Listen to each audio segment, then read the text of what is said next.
Hello বন্ধুরা, good evening. কালকে আমরা এসছি দুপুরবেলা, মানে রাত্রের দিকে এসছি রানাঘাটে ব্যারাকপুর থেকে। আমি বাড়িতে তো রোজই রান্না করি, যেগুলো যা যা করি সবই আমি আপনাদের সাথে শেয়ার করি।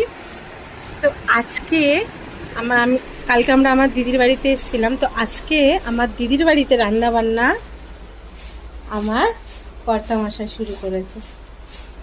চলুন তাহলে দেখিয়ে দিই কি রান্না করছে। কি রান্না করছো? একটু ডিমের কষা বানাচ্ছি।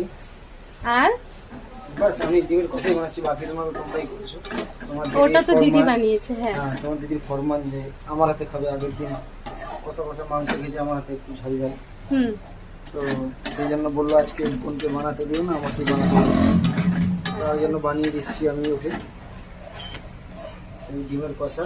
ডিম কষা। এই যে তো এই গামছা পরে রান্না করছো কেন? তুমি গামছা পরে কি রান্না করো? পরে রান্না করছি মানে খালি গায়ে ছিলাম। হ্যাঁ, তো ওয়েদারটা ইয়ে আছে বলে ওই জন্য এখন গায়েটা গামছা দিলাম।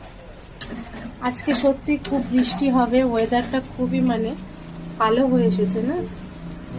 ওয়েদারটা ডিস্টার্ব হয়েছে আগে এসে। তো আজকে রান্না বান্নার পালাও, আজকে আমি রেস্ট পেয়েছি।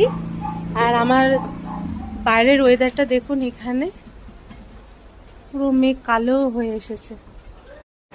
তো আজকের ভিডিওটা কেমন লাগলো বন্ধুরা, অবশ্যই একটা কমেন্ট করে জানাবেন। আসছি আবার একটা নতুন ভিডিও নিয়ে। সবাই ভালো থাকবেন, সুস্থ থাকবেন।